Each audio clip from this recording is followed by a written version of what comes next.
Good afternoon, TRB aspirants. So, எல்லாரும் exam நல்லா பண்ணிருப்பீங்கன்னு நினைக்கிறேன்.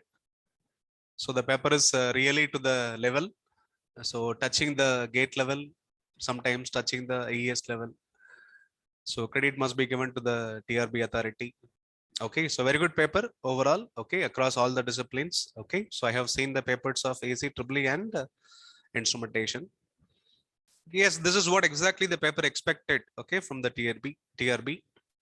Okay, so it is better than previous papers. Okay, so recently most of the gate aspirants also appearing for the TRB, TNEB, AE examinations. Okay, so increasing the level is also going to improve the quality of the recruitment. Okay, so good quality engineers will be absorbed as lecturers in government polytechnics, as well as any recruitment. Okay, for engineers. Okay, so they can recruit good number of engineers for the position. Okay, fine. So let me have a short introduction about myself. This is Kumaran, alumnus of IIT Madras, founder and director of the AZGate.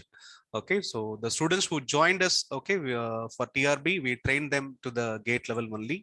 Even TNEB AE students also, we trained them to the gate level, and we hope most of our TRB aspirants, okay, did the paper well. Okay, so let me quickly get into the paper. So I'll be going through around 2 to 3 problems in one video. So it will be multiple videos.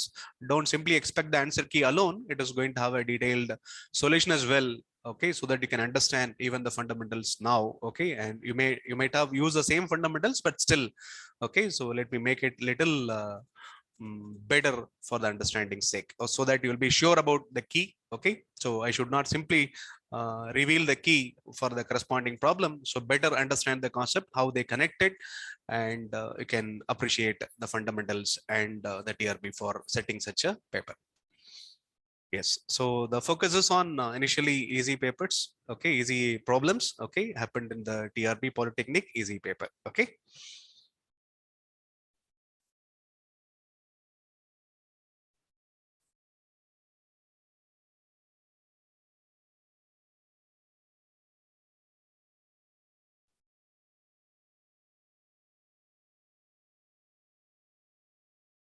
So first, let me go through the 1 mark session, then we'll get into the 2 marks. Okay, and this is covering the subjects: analog electronics, digital electronics, control systems, and electric circuits. 4 subjects. Okay, the subjects which I used to teach.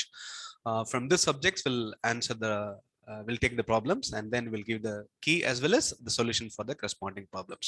In the easy paper, almost around 50 problems, okay, belong to both 1 mark and 2 mark category, belong to the subjects: electronics, analog electronics, digital electronics, controls, and circuits. Little bit of signals, okay, relevant to the subjects. Okay, whatever I mentioned, also will take it, okay, for the discussion, okay, during this answer key video. Okay, so that's the intention. Any challenge, yes, really welcome. Okay, you can challenge the answer key, what I am suggesting. Okay, I'm suggesting only the answer keys.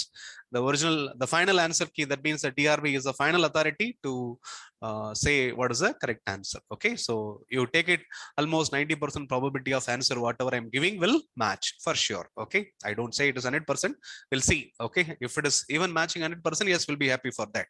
The thing is that it's all about connecting to the fundamental. Okay, so any answer key relevant to the fundamental only going to be the proper answer key. Okay, so moreover, we don't know whether the challenging option is available for answer key. So only after answer key is released by TRB, we'll come to know we can challenge or not. Okay, so definitely we should appreciate the effort given by the TRB. So we are able to sense okay, very good fundamentally connected problems. Okay, instead of formula based. For that, definitely we should appreciate them. And little mistakes, okay, so then and there happened, and hope that is not intentional. Okay, maybe DDB side some mistakes might have happened. Okay, so but still try to pursue the problem.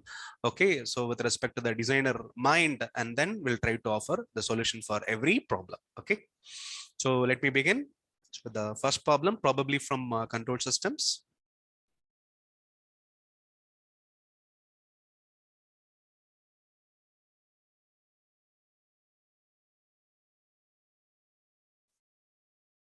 So that's first problem.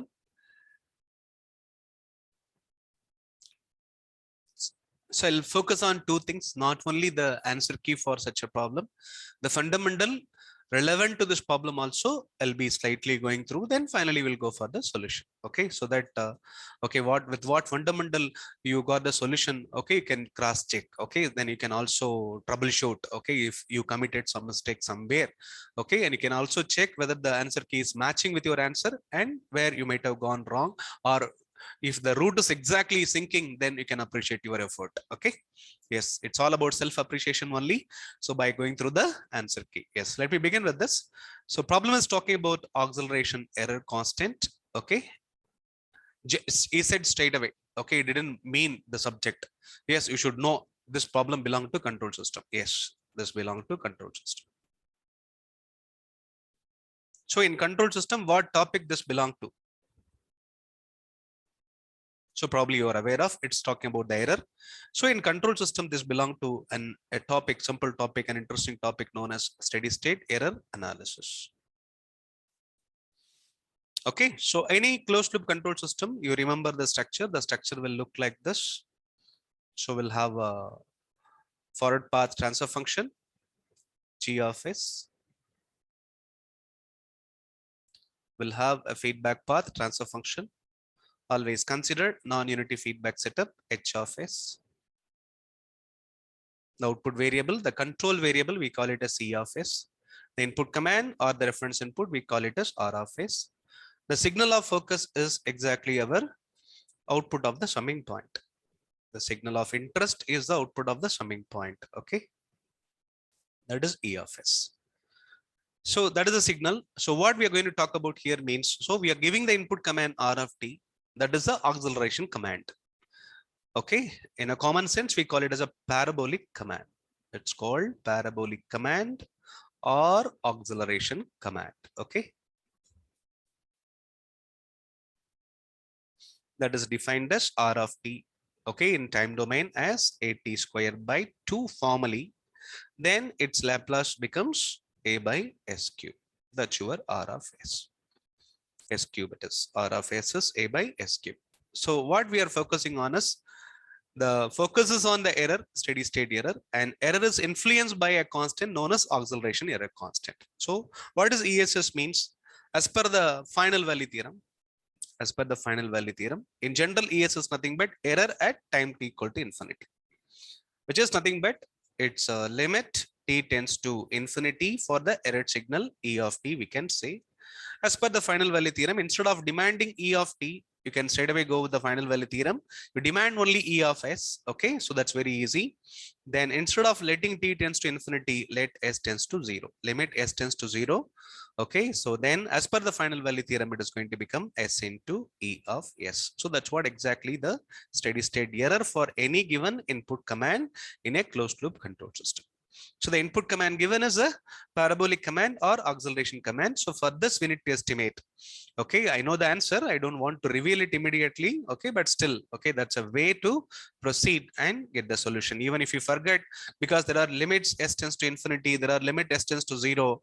And now as per the final value theorem, you know that the limit you're going to apply is going to be 0 only. S tends to 0 only. With that, you can say only two options. With that, we can't freeze. It's going to be either B or D. We'll see. Okay, so finally what happens? Okay, so we got ESS well defined. ESS is equal to limit S tends to 0 S into E of S. In a closed loop control system, if you remember the basic of E by R, that's a transfer function connecting error with respect to the input command, shortly given by 1 by 1 plus GH. Then if you expand this as E of S by R of S, you will end up with the resultant transfer function will become 1 plus G of S H of S. Okay, so the point I am conveying is, in order to remember the expressions, you can begin from the fundamental. It takes time in the examination. If you know the fundamental, you can straight away connect it. Okay, right? Yes, that's a fundamental connecting to this acceleration error constant. Then you can write E of S as R of S divided by 1 plus G of S H of S. Then bring it to the final value mode. Then the steady state error for the parabolic input ESS will be defined as limit S tends to 0 S into E of S is R of s. What is your R of s? R of s is known. That's input command Laplace a by s cube. Substitute that. The result is going to be a by s cube, the whole divided by 1 plus g of s h of s.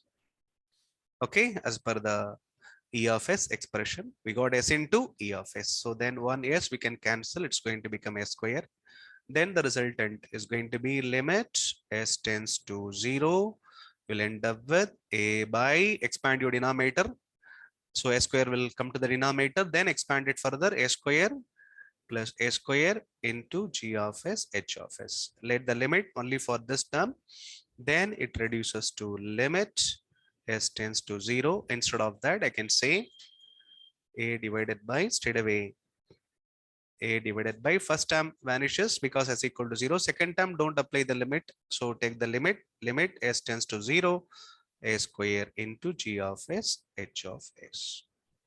A is the magnitude of the parabolic command. Okay, we can say. So it is going to be units per second square. This will be so many units of your control input per second square. Okay, that's a unit of your A. Okay, suppose you are controlling temperature, so many degrees C per second square. Okay, that's a input command A.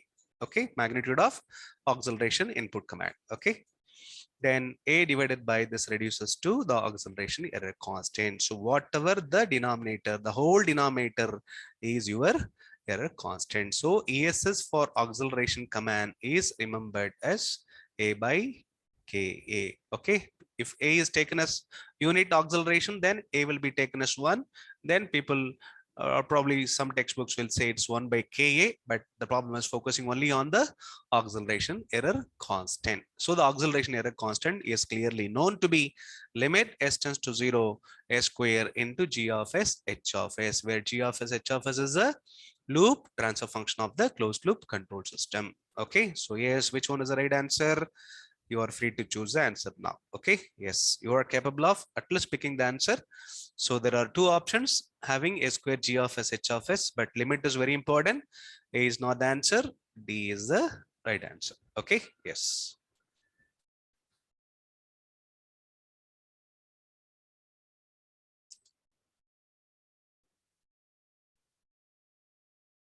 So that's a problem on acceleration error constant. Okay, that's answer. Okay, hope you are clear about the answer. So that's only option, 100% sure. Okay, so there is no dilemma in option A or D. So limit must be as per the final value theorem, it must be s tends to 0 only. You're correct. Okay, that's proved as well. Okay, so confidently we can move to the next problem. Okay, yes. So next one from digital electronics based on numbered systems. So what is given? A BCD code is given. Probably this is easy for everyone. Okay, so any decimal number with a base of 10, decimal means base of 10, can be represented by a BCD code. Okay, so this is going to have combinations. Decimal means we're going to have a combination only from 0 to 9.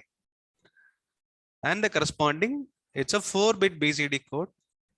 For each decimal digit, we are going to have a 4-bit representation. That means the 4-bit BCD code for decimal numbers 0 to 9 will go from all zeros to 1001.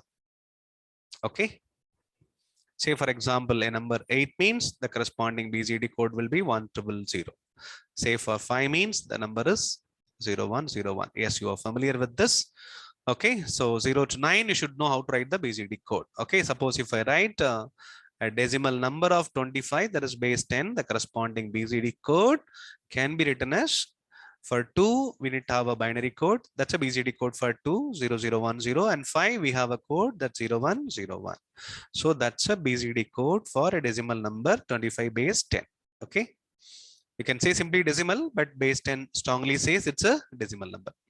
So what is a number given? We should understand. So two BCD numbers given. So binary coded decimal numbers are given means you can write them like 1000 and then 0110. That represents a code of decimal 86. Okay, that's a number 86 given in BCD code. And then the next number is 00001, then 0011, and the corresponding decimal equivalent is 13. Okay, so you're adding the two numbers, means the result is going to be 99. That's a base of 10. Okay, so our mind will jump little in the examination. So whether they're expecting a code of 99 or decimal answer itself, means yes, see the options. Okay, if they are expecting a decimal number code, means then the result should be, sorry, BCD code means the result should be 1001, and then 1001 will be the BCD code. The problem is not expecting the BCD code as your answer. It is expecting only the decimal number. So the surprise is, whether you know, the problem is that designer is expecting you whether you know BCD to decimal conversion or not. Once you know how to convert a BCD code into decimal, then perform a decimal addition, then pick the answer. So the best answer for this problem is 99. I still say it's a best answer. Okay, and hope this answer matches with the final key released by TRB. Okay, later. So that's the easiest problem for 1 mark from the digital. Okay, number systems exactly. Testing the understanding on number systems. Then the next interesting problem also from digital, it's about CMOS inverter. Okay, so what we have is, so whenever we built, okay, so CMOS logic gates, we always go by switching logic theory, where we have a pull down network of switches and pull up network of switches. Okay, so when you refer the basic of any logic functionality, logic gate implemented by CMOS, this is the fundamental. You have a top rail referring logic high, that is logic 1. Let me say the low rail, that is a bottom rail, will be the low rail, that is representing logic 0. So what we have is, we have two networks. One is, this is called pull up network, and then this is called a pull down network. We have two network of switches. So pull down responsible to pull your output Y to logic 0. Pull up is responsible to pull your Y to logic 1. Okay, so it's pulling it to up, pulling it to down. So the names pull up network and pull down network. Interestingly, both the networks are excited by same excitations. Okay, right? So a number of bits of excitation will be there. Okay, and bit depending on your logic gate functionality. If it is 1 bit, okay, so only one input, only one output. 2 bit, for example, it is realizing a NAND gate, means then it is going to have 2 bits A and B, and Y will be the output. Then it will be A dot B whole bar, something like that. By using CMOS, one may infer a NAND logic, means that's how we should go, where the inputs are A and B, 2 input, 2-bit data, exciting pull up network and pull down network. In this case, he mentioned only the CMOS inverter. What is CMOS inverter? That is going to have one switch for pull up and one switch for the pull down. So what is that equivalent? So then the top switch is always a PMOS switch. That means entire pull up network is designed only by using PMOS switches. Then why the information is, PMOS switches are very good passes of strong ones, whereas NMOS switches are very good switches of passing strong 0. So by default, NMOS for pull down, PMOS switches for pull up. Okay, so let me connect this to VDD. So perceive VDD as a logic 1. So this is logic 1 input, this is logic 0. Okay, so now you connect the two inputs of, because you said CMOS inverter, so let me connect the two inputs to the both PMOS and NMOS by the same signal. Then the output is taken by connecting the source, okay, of, not the source, drain of your PMOS, and then drain of your NMOS. Okay, this is your NMOS and this is your PMOS. PMOS is a strong passer of logic 1. NMOS is a strong passer of logic 0 to the output 1. Okay, now let us get into the problem. That's our CMOS inverter. Okay, yes, we should remember this. Then we can play for the given problem. What is given? When both pull down and pull up networks are off, that means the PMOS is off, NMOS is also off. So what logic input will make such a situation for the PMOS and NMOS is not the question. Okay. So that means your A is 1 means NMOS will turn on. Okay. A is 1 means NMOS will turn on, PMOS will go off. If A is 0, NMOS will go off, PMOS will turn on because it's active low switch, it's a active high switch. But A is neither 0 nor 1. That's a situation. Okay. So it didn't say that. That's what it means. So PMOS in off condition, NMOS also in what? Off condition means. So Y is not neither connected to 0 nor connected to 1 means it is off, means it's open circuit. This is also open circuit. You feel like this is something like this. So you have a switch that is open. You have a switch here that is also open. Now tell me what logic connected to the output Y. That's what it means. Okay, the situation is this. The top is VDD, the bottom is 0. So now none of the switches are activated. Both are in off condition, means both are open. Both are open means Y is not connected to anything, means it's simply okay in open circuit. It's a floating potential. So we can say it's completely in isolation. We can say it is completely in isolation. Isolation means it's like an insulator. Okay, so there is a complete insulation between VDD and Y and VDD and Y and ground. That means we can say simply Y is in insulation state, or a better name is high impedance state. It is known as high impedance state, the one which we usually have in tri-state buffers. In tri-state buffer, we have output can be logic 1, output can be logic 0. Along with that, there may be a high impedance state. Okay, when you build transmission switches, okay, you will feel there is a high impedance state. Okay, so yes, such a situation is created here. Very rarely we go for the situation as CMOS inverter, but yes, given such a situation where both PMOS and NMOS are in off condition. So that means the right answer is, I need not to say the answer now. Okay, you know the answer. The answer is, it is in high impedance state. Okay. So both PMOS and NMOS, both pull down and pull up networks are disabled, then definitely your CMOS logic will be out of logic. So that's going to be in high impedance state. That's another interesting problem connecting to the fundamental. Okay. So we'll see the next one. So next one from analog electronics, that's based on a difference amplifier. So we have a differential amplifier or difference amplifier, we can say, that is functioning as a automatic gain control. Functions as an automatic gain control. That means, so what we have is a difference amplifier. This is the symbol of a difference amplifier, universal symbol, of course. So going to produce an output V0, going to sense two inputs V1 and V2. Dual input, single output.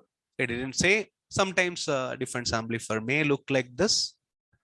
Dual output, it may. Okay, in this case, yes, there is one problem happened for 2 marks. There he said dual output. We'll talk about that, okay, little later in 2 marks. Okay, so as of now, you can assume this is your symbol of the difference amplifier. Okay, so now the gain means, what gain is talking about means, when you talk about a difference amplifier, that is going to have two different gains. One is called the difference mode gain, another one is called common mode gain.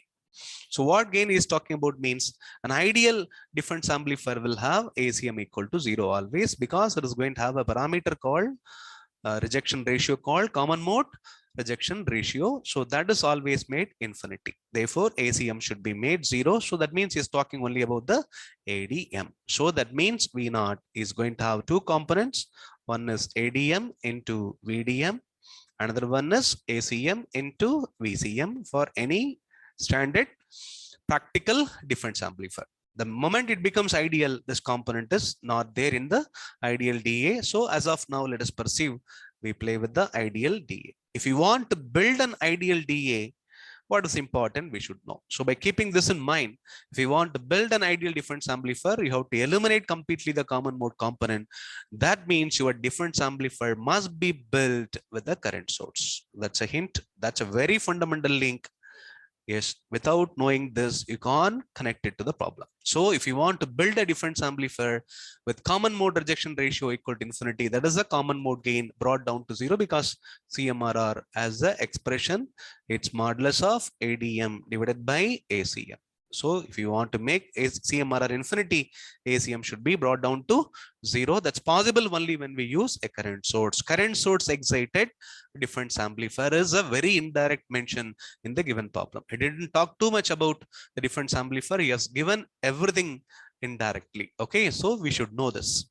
Without that, yes, getting connection to the answer is not easy. Yes, it's, you feel like it's worth of more than 2 marks. Yes, that's given in 1 mark. Yes. Okay, but no other choice. We need to answer the problem. Not only the same time, whatever the time you're going to take, everybody else also going to have the same time in the examination. Okay, right? So you should not feel hard. It's same. It's a question, same question for everybody. Okay, understand this. Yes, try to make it at the earliest. And imagine your difference amplifier. So that is built by using 2 transistors, transistor Q1, NPN transistors I'm using. Okay, that's probably the structure you remember as well. Okay, so 2 transistors emitters tied together, and the 2 collectors are connected to 2 identical resistors. Okay, excited by a VCC, usually a 10 volt supply, positive VCC. This, let me take RC. Okay, and here is coming to the point. This is exactly the voltage V1, and this is the voltage V2, whose difference is getting amplified by this difference amplifier. Okay, so then here our main conclusion coming into the play, the current source is given by I0. That's a constant current source. Without this, making ACM VCM equal to 0 is not possible. ACM brought down to 0, that's a main thing. So now I0 is connected. So here namesake we have negative VEE. Okay, negative supply, it's usually minus 10 volt, and this is plus 10 volt. Okay. So then, as the symbol sake, so this is your difference amplifier, plus minus, then you get the output. So plus given to what? V1, V1 given to the plus, V2 given to the minus. So namesake, treat this as a positive terminal of the difference amplifier. It's a negative terminal of the difference amplifier. Okay. So let me keep this.